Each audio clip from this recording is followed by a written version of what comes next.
Good evening friend, मैं विकास कुमार फिर से आप लोगों का फिजिकल पॉइंट चैनल पर स्वागत कर रहा हूं। तो आज हम लोग बात करने वाले हैं क्योंकि हमको पता है कि इलेक्ट्रोस्टैटिक चैप्टर हमारा खत्म हो चुका है। तो उस चैप्टर से रिलेटेड जितने भी क्वेश्चंस न्यूमेरिकल हैं वो आपके सामने हम रखने जा रहे हैं। तो हम लोग बारी बारी से छोटे छोटे और बड़े से बड़े क्वेश्चंस को देखेंगे, सॉल्व करेंगे। ठीक है, तो फ्रेंड आज हमारे पास से क्वेश्चंस है। क्वेश्चंस में ये कह रहा है कि एक इक्विलेटरल ट्रायंगल दे दिया गया है, मतलब एक समबाहु त्रिभुज दिया हुआ है और उसका सभी जो कॉर्नर है वर्टिसेस है उस पर चार्ज है, मतलब सभी शीर्ष पर आवेश दिया गया है। ए पर दिया है 100 माइक्रोकूलम, बी पर दिया है -100 माइक्रोकूलम और सी पर दिया है -100 माइक्रोकूलम और बी पर भी दिया है 100 microcoulomb. Positive negative positive charge है। ठीक है, धनात्मक धनात्मक और ऋणात्मक। क्वेश्चन ये है कि पॉइंट बी पर आपको रिजल्टेंट फोर्स फाइंड करना है, यानी कि ए से भी फोर्स लगेगा और सी से भी फोर्स लग सकता है।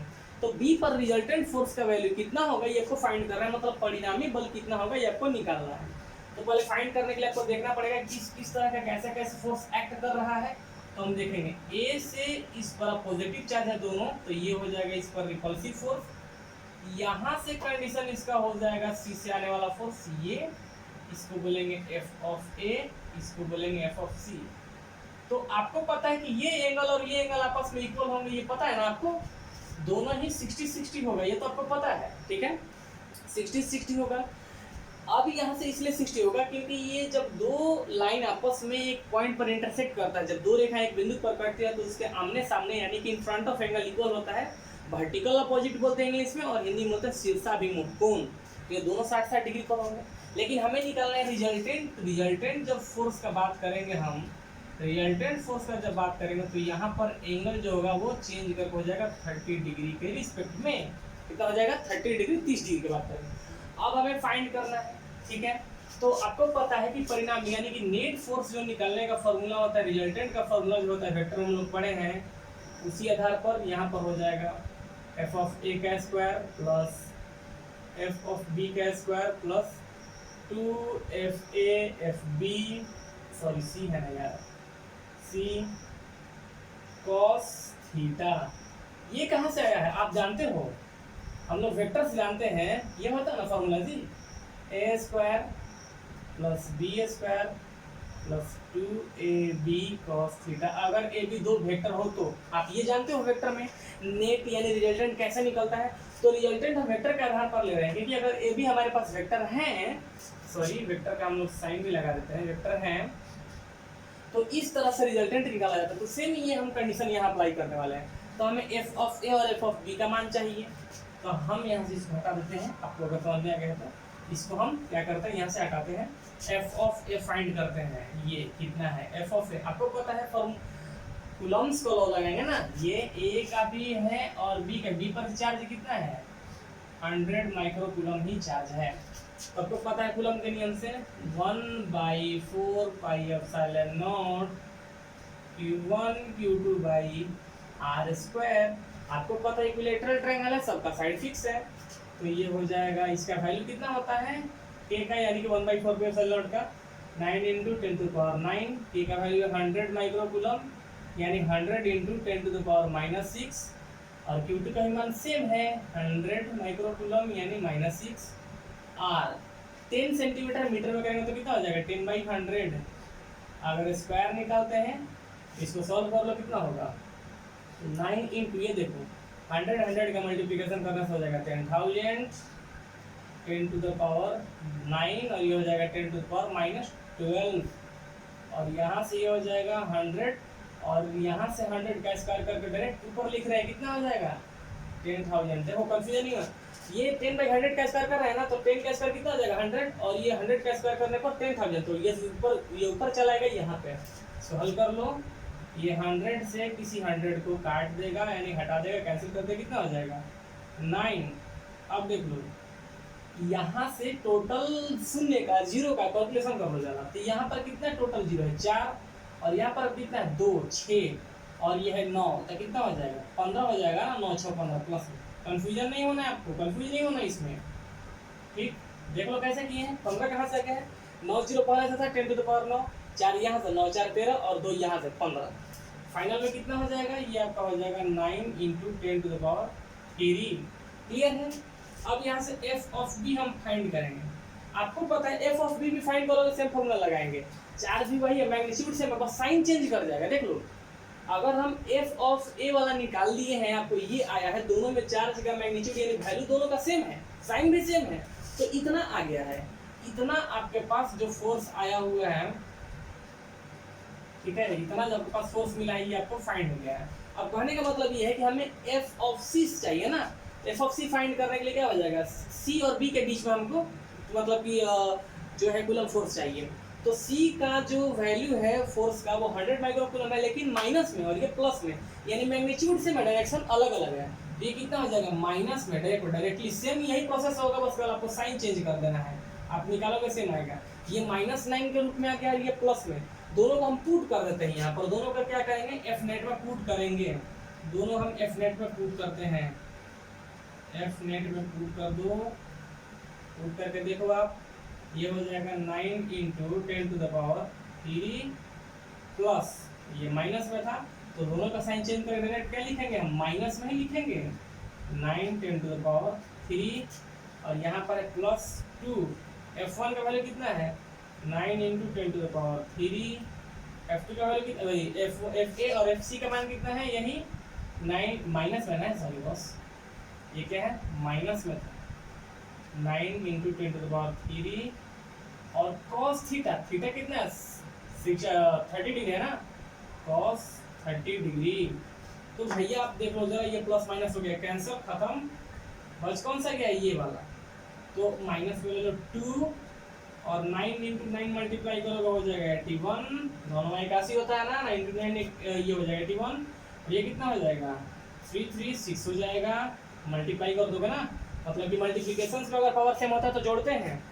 cos 31 कितना होता है, √3/2, ये 2 और ये 2 हो गया कैंसिल, फाइनल आपको क्या मिलते हैं, फाइनल मिलता है आपको ये अंडर में -81 और 10⁻6, रूट से बाहर निकलेगा तो क्या बनेगा भैया, ये हो जाएगा -9 और ये 6 का निकलेगा तो कितना हो जाएगा 3, और सॉरी √3 तो रहेगा ना, √3, ये हो जाएगा √3, यानी अगर हम साइन हटाते हैं तो दैट इज क्या बोलेंगे, अट्रैक्टिव फोर्स। कौन सा फोर्स होगा ये, अट्रैक्टिव फोर्स। अट्रैक्टिव फोर्स मिला कितना, 9 इंटू 10⁻3 √9 का जो हमारे पास फोर्स आया, नेट फोर्स जो हुआ ये हुआ अट्रैक्टिव फोर्स है, माइनस लगाया अट्रैक्टिव फोर्स है। तो इस तरह से आप नेट फोर्स निकालोगे। नेट फोर्स निकालने का तरीका देख लो, बी पॉइंट पर निकाला तो एक एफ ए के थ्रू लगा है और एक एफ सी के थ्रू लगा है, हमें नेट चाहिए कि इन दोनों के बीच का नेट निकालने का तरीका क्या होता है भैया को पता है, रिजल्टेंट के हिसाब से FA² FC² 2FA FC cos theta होता है, 60 था, हाफ कर देंगे 30 हो जाएगा फाइनल। आप FA और FC का वैल्यू कूलम के नियम से निकाल लो, अगर FA का वैल्यू इतना मैग्नीट्यूड में और C वाला भी वैल्यू सेम था तो केवल साइन चेंज कर देना है, क्योंकि चार्ज का साइन चेंज, चार्ज का जो साइन है वो चेंज कर चुका है, आप पुट करोगे आपका आंसर हाजिर हो जाएगा। इस तरह से न्यूमेरिकल को सॉल्व किया जाता है। पहले क्वेश्चन को समझ लो क्या क्या चीज कर रहा है, निकालने का प्रोसेस क्या होता है, उस तरह से आप इसको सॉल्व कर लोगे। एकदम इजी है, कोई टेंशन वाली बात नहीं है। आई होप कि आपको ये चीज़ें समझ में आई होंगी। कुछ नहीं करना है भाई, बस अपना अपना फंडा, अपना स्किल इस्तेमाल करना, और किस तरह से हो रहा है किसको बारीक ढंग से देखोगे तो बिल्कुल समझ में आएगा। ठीक है, आगे बढ़ते हैं।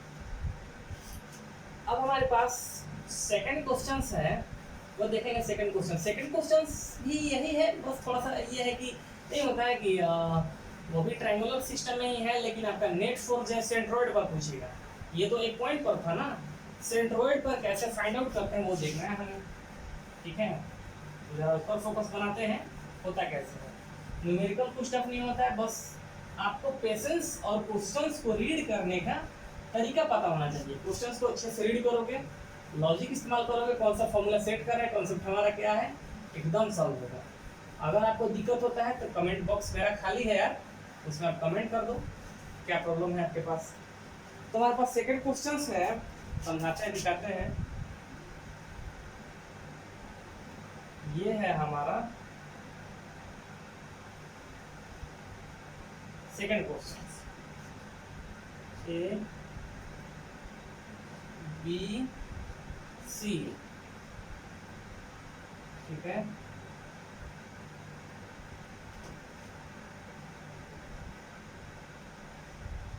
ये हो गया सेंट्रोइड, वो मान लो इसको, ठीक है।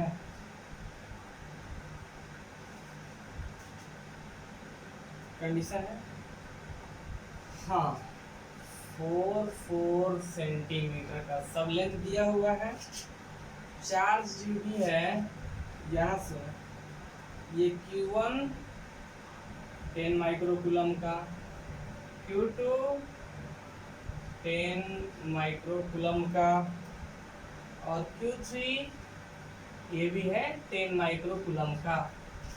पूछ रहा है कि सेकंड क्वेश्चन है, force on unit positive charge placed at centroid O. ठीक है, आप जरा एक बात आप समझो, क्वेश्चन क्या कर, क्वेश्चन कह रहा है कि एक इक्विलेटरल ट्रायंगल फिर से है, सब वर्टिसेस पर चार्ज दिया गया है 10 माइक्रोकूलम 10 माइक्रोकूलम 10 माइक्रोकूलम, साइड है 4 सेंटीमीटर सबका। सेंट्रोइड बोलते हैं कि सेंटर यानी कि इस ट्रायंगल के केंद्र, सेंट्रोइड बोलेंगे ट्रायंगल का केंद्र को। तो समबाहु त्रिभुज के केंद्र पर एक पॉजिटिव चार्ज को रखा गया, धनात्मक आवेश को रखा गया है। तो उस धनात्मक आवेश पर इनका परिणामी बल कितना होगा, रिजल्टेंट फोर्स, नेट फोर्स कितना होगा, ये हमें समझना है। तो अब जरा आप चीज को देखोगे, यहाँ पर यूनिट पॉजिटिव चार्ज है, क्वेश्चन बोल रहा है पॉजिटिव चार्ज, तो हमें इसको कैसे सॉल्व करना है, आप ये फोकस बनाना पहले। तो हम इसको सॉल्व कैसे करेंगे देखोगे जरा। अब यहाँ से ये बी वाले फोर्स का हम नाम देते हैं F2, ये जो है यूनिट पॉजिटिव चार्ज रिपल्सन होगा, ये भी प्लस में ये भी प्लस में रिपल्सन होगा यानी कि प्रतिकर्षण होगा, तो ये हो जाएगा F2 नाम दे दो। यहाँ पर भी सेम कंडीशन है भैया, यहाँ पर भी क्या कंडीशन है, सेम कंडीशन है। तो सेम कंडीशन होने के कारण क्या होगा, ये भी क्या हो जाएगा, रिपल्सन फोर्स लगाएगा इस तरफ, इसका नाम देते हैं F3। और यहाँ से F1 वाला है, ये भी क्या करेगा, इस तरफ फोर्स लगाएगा, ये F1। देखो F1 F2 F3 का बात हो रहा है, ठीक। अब सेंट्रोइड है यानी कि इस पॉइंट से सारे पॉइंट का डिस्टेंस क्या फिक्स है, R नाम देते हैं सबका, R नाम दे दिए भैया। लेंथ तो फिक्स हो जाएगा ना वो पॉइंट से सबके लिए, क्योंकि सेंट्रोइड है यानी कि सेंटर है, केंद्र है, तो सभी पॉइंट से क्या हो जाएगा, इसका डिस्टेंस फिक्स हो जाएगा, पता है ना आपको, डिस्टेंस फिक्स हो जाएगा। तो रिजल्टेंट हमको चाहिए, इस पर रिजल्टेंट फोर्स कितना लग रहा है, ठीक है, इस पर रिजल्टेंट फोर्स। तो मानते हैं कि रिजल्टेंट फोर्स का अगर बात करते हैं तो ये जरा आपको ध्यान देना है। ये कहने का मतलब है हमारा, ये कहने का मेरा मतलब है कि आप जरा देखोगे, हम मान लेते हैं कि रिजल्टेंट ये भी तो लग सकता है, ये इसका रिजल्टेंट फोर्स बात कर लेते हैं, ठीक है, रिजल्टेंट का बात करते हैं। तो इसको हम ये इसका F1 इधर भी लग सकता है, रिजल्टेंट के कारण F1 इधर भी लगेगा। रिजल्टेंट हमको ये चाहिए था, हमें R का लेंथ नहीं पता है बॉस, R का लेंथ हमें नहीं पता है, लेकिन इतना तो जानते हैं कि इक्विलेटरल ट्रायंगल है, समबाहु त्रिभुज है, तो ये सबका एंगल कितना कितना होगा, 60-60 होगा। लेकिन सभी का सभी आपस में क्या है, एंगल को इंटरसेक्ट कर रहा है, यानी कि सभी कोण क्या है, बाइसेक्ट किए गए हैं, यानी कि प्रतिच्छेदित किए गए हैं। तो सब 30-30 वाला हो जाएगा ना मेरे भाई, 30-30 वाला हो जाएगा कंडीशन सबका, 30-30 सबके लिए हो जाएगा 30-30। तो हमें लेंथ चाहिए था। अब यहाँ से ये भैया क्या कर रहे हैं कि परपेंडिकुलर आ रहे हैं, क्या हो रहा है, परपेंडिकुलर आ रहा है। हम इसका नाम देते हैं जरा D, इसका नाम देते हैं D। आते हैं इन ट्रायंगल बी और डी में, बी और डी ट्रायंगल में आते हैं, हमें आर का लेंथ चाहिए, हमें नहीं पता है लेंथ कितना है, कैसे फाइंड आउट करेंगे। तो अब इसमें आप जरा इस चीज का कंडीशन फोकस करोगे, देखोगे तो कहने का मतलब ये है कि अगर ये 4 सेंटीमीटर था भैया, हमारे 4 सेंटीमीटर हमको इससे मतलब नहीं, हम हटाते सबको L नाम दे देते हैं, 4 गोली मार लो, L नाम दे दिए, L। तो ये वाले भैया कितना हो जाएंगे, L/2 हो जाएगा। हमें ये R की वैल्यू चाहिए, नहीं पता हमें, ठीक है, 30 डिग्री दिया हुआ है, तो हम ट्रायंगुलर सिस्टम लगाते हैं, हाइट एंड डिस्टेंस पढ़े हो ना, दूरी ऊंचाई वाला जो त्रिकोणमिति में इस्तेमाल होता है, कंडीशन अप्लाई करते हैं। जरा ये देख लो, हमारा ट्रायंगल कुछ इस तरह से है, ये 90 डिग्री है, ये L/2 और ये R है और ये 30 डिग्री। कौन सा केस अप्लाई करेंगे कि ये कर्ण है और ये आधार है, यानी कि ये हाइपोटेनस और ये बेस है। बेस और हाइपोटेनस किस में होता है, कॉस लगाएंगे।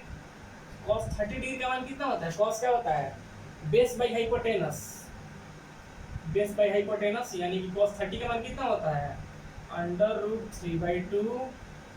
बेस का वैल्यू कितना है, L/2, हाइपोटेनस कितना है, R, तो क्या हो जाएगा L/2R। ये 2 से 2 हो जाएगा कैंसिल, इसीलिए R का मान कितना हो जाएगा L/√3। R का मान कितना आ गया, L/√3 आ गया है, R का मान L/√3।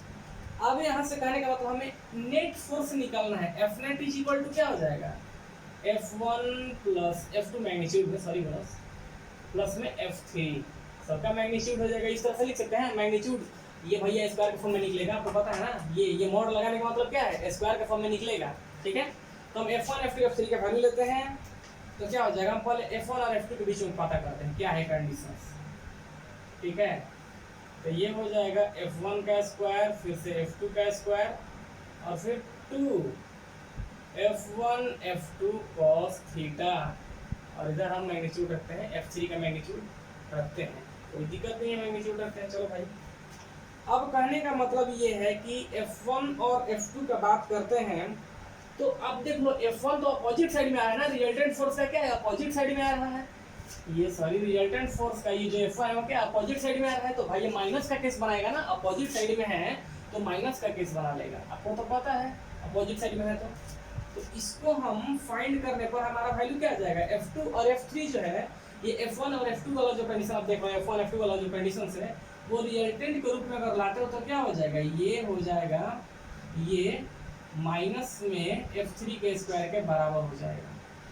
अभी आप जरा इसको समझोगे, ठीक है, आप जरा इसको सॉल्व करोगे तो क्या हो जाएगा, माइनस में F3 के बराबर हो जाएगा, और ये है पहले से F3, इसको रूट से बाहर निकालते तो कितना हो जाएगा, ये माइनस F3 और ये हो जाएगा प्लस में F3, कितना हो जाएगा 0, कंडीशन सीधे क्या हो जाएगा 0।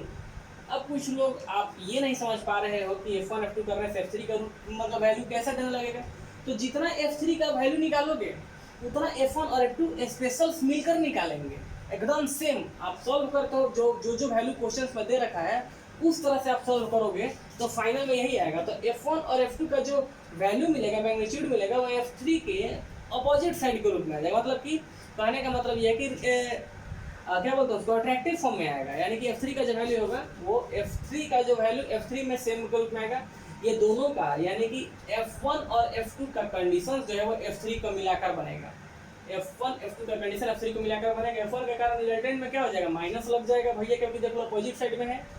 फिर फाइनली अगर आप F3 को हल करते हैं तो क्या हो जाएगा, 0 हो जाएगा। तो अभी हम आपको एक ट्रिक बता रहे हैं, जब भी आपको सिमेट्रिकल कंडीशंस मिल जाए, जब भी आपको सिमेट्रिकल कंडीशन मिले तो सीधे अगर नेट का बात करेगा, नेट फोर्स जो होगा वो क्या हो जाएगा, 0 होगा। आंख मूंद कर आप किसी भी कंपटीशन में मार दो। सिमेट्रिकल मतलब क्या, सेंट्रोइड का मिल जाए, मान लो कि अगर आप रेक्टेंगल का बात कर ले, आयत का बात कर ले, आयत के केंद्र का बात कर दो तो भी वहाँ पर क्या हो जाएगा, 0 हो जाएगा। तो इस तरह का अगर क्वेश्चन आपको मिल रहा है सिमेट्रिकल कंडीशंस में तो सीधे उसका नेट फोर्स क्या हो जाएगा, 0 हो जाएगा। आंख मूंद कर आप मार देना वहाँ पर, यही केस होता है। जब भी आप सिमेट्रिकल को हल करने जाओगे, सिमेट्री को हल करने जाओगे तो क्या हो जाएगा, ये नेट फोर्स इसका 0 होगा हमेशा। ये ट्रिक आप हमेशा याद रखो। क्लियर, आगे बढ़ते हैं। अगर इसमें दिक्कत होगा तो आप कमेंट बॉक्स खाली भैया कमेंट करके वहाँ पर बता सकते हो कि कैसे हो गई ये चीज़, हम फिर से बता देंगे। लेकिन अगर आप समझ रहे हो तो आपको समझ में बिल्कुल आ जाएगा। F1 और F2 दोनों जो होंगे F3 के बराबर आएंगे, लेकिन F1 F2 देख लो, F1 के कारण जो उसका जो फोर्स है वो डायरेक्शन चेंज होने के कारण माइनस में आ जाएगा, और ये F1 ये F3 और F3 क्या हो जाएगा, माइनस F3 और प्लस F3 0 बना लेगा। तो सिमेट्री में हमेशा नेट फोर्स क्या होता है, सिमेट्री में समझ रहे हो ना, सभी कॉर्नर से फोर्स लगेगा, यानी कि एक फिक्स डिस्टेंस पर, तो नेट फोर्स क्या हो जाता है, 0 होता है। नेट फोर्स क्या होता है, 0 होता है। ध्यान रखिएगा इस चीज़ को। अब हम लोग ठीक आगे बढ़ते हैं। कुछ क्वेश्चन सेलेक्टेड क्वेश्चन है, हम उसको आपके सामने रख रहे हैं। ये भी एक क्वेश्चन है, बहुत इंपॉर्टेंट क्वेश्चन है, रखते हैं, आप देखोगे क्या है क्वेश्चन। कुछ सेलेक्टेड क्वेश्चन आपके सामने रखते हैं, ठीक है। तो हम क्या कर रहे हैं, 2 टाइप के क्वेश्चंस आपके सामने रख दिए। पहला वाला जो था वो एक पॉइंट पर नेट फोर्स कितना लगता है, दूसरा सिमेट्रिकल लेंथ पर, यानी कि सिमेट्री में किस तरह का नेट फोर्स होता है, तो सिमेट्री में हमेशा जीरो होगा। कभी भी कंपटीशन में बैठोगे सिमेट्री में हमेशा नेट फोर्स क्या होता है, जीरो, क्योंकि डिस्टेंस इक्वल होने के कारण जो होता है अट्रैक्टिव रिपल्सिव फोर्स काम करने लगता है, जिसके चलते वो जीरो बन रहता है मैग्नीट्यूड सेम होने के कारण। थर्ड हमारा जो कंडीशंस है ये सुनो, थर्ड कंडीशंस है क्या चीज,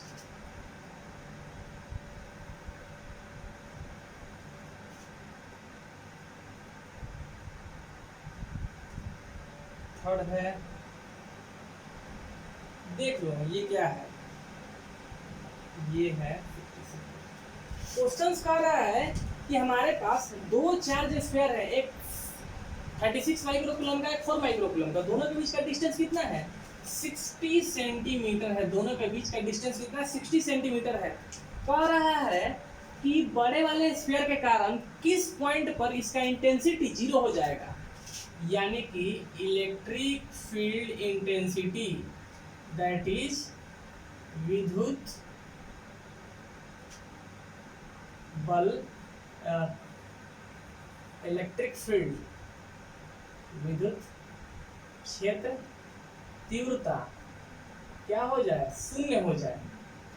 किस पॉइंट पर बोल रहा है, किस पॉइंट पर, किस लेंथ पर, यानी कि इस बड़े वाले स्फीयर से किस पॉइंट पर जो है इलेक्ट्रिक फील्ड इंटेंसिटी जीरो हो जाएगा, विद्युत क्षेत्र की तीव्रता जीरो हो जाएगा। तो जाहिर सी बात है कि चार्ज से फील्ड का जो लाइन है, रेखा है, वो हर जगह पर निकलेगा।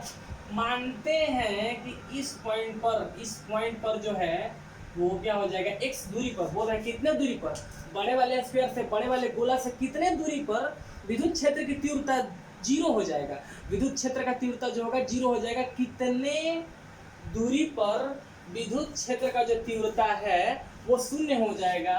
तो हम मानते हैं कि बड़े वाले स्फीयर से इतना दूरी पर, यानी कि x डिस्टेंस पर शून्य हो जाएगा, x डिस्टेंस पर शून्य।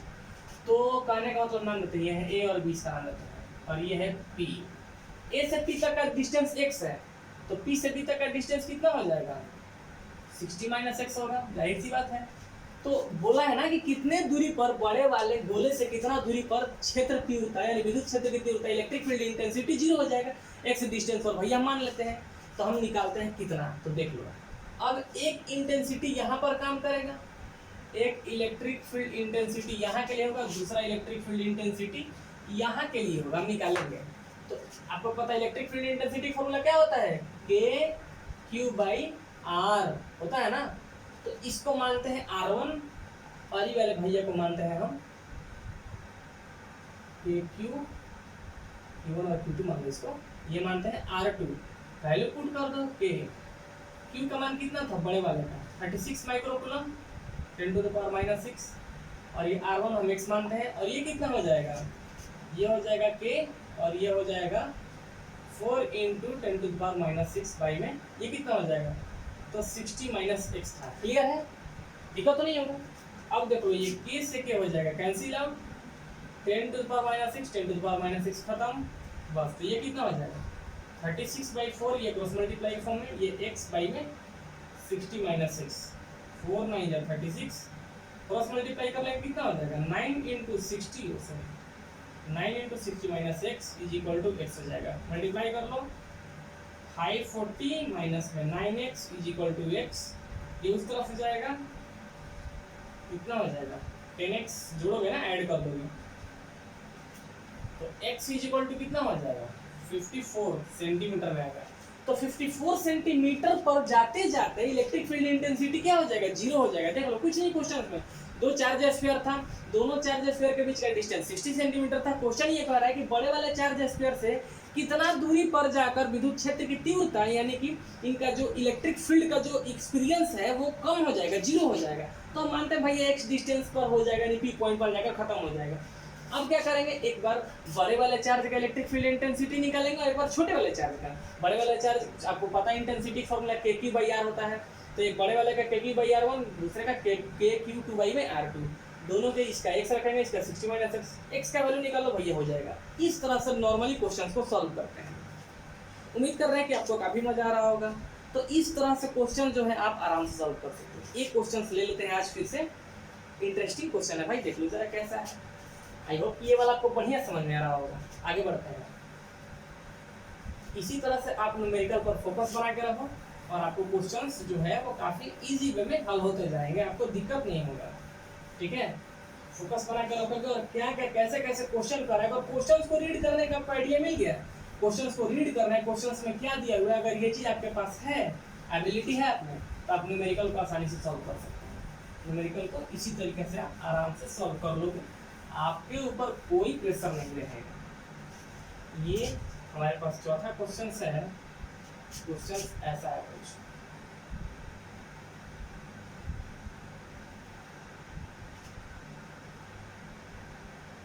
ए B C and D Q4 Q1 Q2 Q3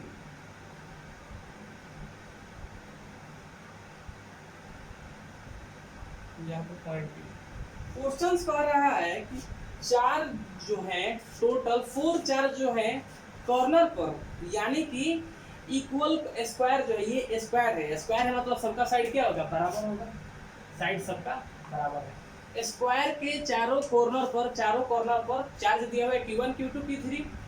अब कह रहा है कि रिजल्टेंट इलेक्ट्रिक फील्ड फाइंड करो सेंटर पे, यानी पॉइंट P पर आपको इलेक्ट्रिक फील्ड फाइंड करना है, कितना होगा।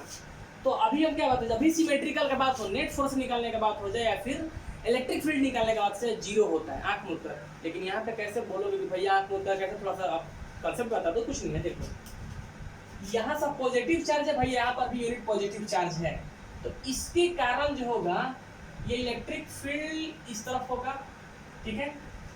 बी के कारण इलेक्ट्रिक फील्ड इस तरफ होगा, सी के कारण इलेक्ट्रिक फील्ड इस तरफ होगा और डी के कारण इलेक्ट्रिक फील्ड इस तरफ होगा। ये सब क्या कर रहे हैं, हम नाम देते हैं, ये हो जाएगा E1 E2, ये हो जाएगा E3 और ये हो जाएगा E4। अब देख लो जरा, ये सब एक दूसरे को क्या कर रहे हैं, E1 E3 के बराबर है और E2 E4 के बराबर है, ये सब एक दूसरे को कैंसिल कर देगा ना भैया। अब देख लो, इस पर नेट इलेक्ट्रिक फील्ड निकालना है, नेट इलेक्ट्रिक फील्ड तो बनेगा ही नहीं, क्योंकि जो ए से बन रहा है इलेक्ट्रिक फील्ड E1, वो सी से बनने वाले इलेक्ट्रिक फील्ड को कैंसिल कर देगा। देख लो, ये एक दूसरे का अपोजिट डायरेक्शन है ना, तो कैंसिल कर देंगे। तो यहाँ पे क्या हो जाएगा, ई नेट जीरो हो जाएगा। फिर E2 यानी कि बी से बनने वाला जो इलेक्ट्रिक फील्ड होगा, वो डी वाले इलेक्ट्रिक फील्ड जो बन रहा है उससे उसको कैंसिल कर दे रहा है, तो यहाँ पर ई नेट कितना हो जाएगा, जीरो हो जाएगा। तो इसीलिए net electric field at P is equal to zero. तो क्या बताएं, जब भी सिमेट्री वाला क्वेश्चन मिल जाए आपको, सिमेट्री मतलब होता है कि बराबर बराबर लेंथ वाला क्वेश्चन मिल जाए, सेंटर पर बात कर दे नेट फोर्स या इलेक्ट्रिक फील्ड निकालने के लिए नेट, तो जीरो होगा, क्योंकि ये एक दूसरे को कैंसिल कर देंगे, एक दूसरे को कैंसिल करने का मतलब जीरो। क्लियर, पॉजिटिव पॉजिटिव था ना, तो पॉजिटिव पॉजिटिव तो भाई एक दूसरे का, ए पर भी पॉजिटिव चार्ज था, पॉइंट पी पर भी पॉजिटिव चार्ज है, दोनों के बीच में रिपल्सन होने के कारण E1 इस तरफ गया, बी से निकाला इस पर भी पॉजिटिव, यहाँ भी पॉजिटिव, इसके लिए कारण E2 यहाँ आ गया, सी पर भी पॉजिटिव, यहाँ भी पॉजिटिव, ये इस तरफ गया है, डी पर भी पॉजिटिव, यहाँ भी पॉजिटिव, इस तरफ, एक दूसरे को कैंसिल कर दिया। अगर निगेटिव भी होता तो भी देख लो, अगर मान लेते हैं सेकंड केस में, ये तो क्वेश्चन हो गया, इसका सेकंड केस मानते हैं कि ए पर पॉजिटिव और बी पर, ए पर पॉजिटिव मतलब ए पर निगेटिव मानते हैं, बी पर भी निगेटिव मानते हैं, तो ए पर निगेटिव पॉइंट बी पर पॉजिटिव, तो इसके कारण इलेक्ट्रिक फील्ड किधर होगा, इस तरफ होगा, E1, ये भी पॉजिटिव, ये निगेटिव और यहाँ पॉजिटिव, बी पर निगेटिव और बी पर पॉजिटिव, तो इसके कारण यहाँ होगा E2 इसका। लेकिन डी पर पॉजिटिव क्या हो जाएगा, देखो समझ लो बात, सुनो यहाँ पर क्या है, इस तरह का कंडीशन है, ट्रैक्शन होने के कारण इस तरह का काम करेगा, E1 हो जाएगा और ये हो जाएगा आपका E2, अट्रैक्टिव है। और ये हम बात करते हैं आपका कंडीशंस, अब ये हो जाएगा C के कारण जो इलेक्ट्रिक फील्ड हो जाएगा वो इस तरफ हो जाएगा E3, क्लियर है ना, और इसके कारण जो होगा D के कारण इस तरफ भी जाएगा E4। अब भैया दोनों आपस में पॉजिटिव निगेटिव हो जाएंगे, E1 एंड E3, ये और ये हो जाएगा E2 और E4, दोनों आपस में साइन के कारण कंडीशन हो रहा है, तो ये भी नेट वाला जीरो बना लेगा। तो अगर आपको जब भी सिमेट्री वाला क्वेश्चंस मिलेगा तो आपको क्या कर देना है, सीधे जीरो बना देना है, आंख मूंद कर आप उसको जीरो बना दोगे, क्लियर, ठीक है। तो बाकी का नेक्स्ट क्वेश्चन जो है कैपेसिटर को लेकर, कल कैपेसिटर वाला कुछ क्वेश्चंस करेंगे, जो काफ़ी इंपॉर्टेंट है। कैपेसिटर का क्वेश्चन जो होगा हमारा कल के वीडियो में आने वाला है न्यूमेरिकल, उस पर काफ़ी अच्छा क्वेश्चन है, तो आप उसको जरा सा फोकस कीजिएगा। ठीक है, उम्मीद करते हैं कि आपको आज वाला जितना भी न्यूमेरिकल है अच्छा लगा होगा। इससे रिलेटेड जितना भी क्वेश्चन एनसीईआरटी में या फिर अलग अलग बुक में मिलेगा आप उसको सॉल्व करने का कोशिश करना। अगर सॉल्व नहीं हो या फिर डाउट हो रहा है, कमेंट बॉक्स खाली है, कमेंट बॉक्स में कमेंट कर देना और उसको बताओ हमें कि क्या दिक्कत हो रहा है। आई होप कि आपको ये सारी चीज़ समझ में आ रही होंगी। So thank you and have a nice day. Wait कीजिएगा कल का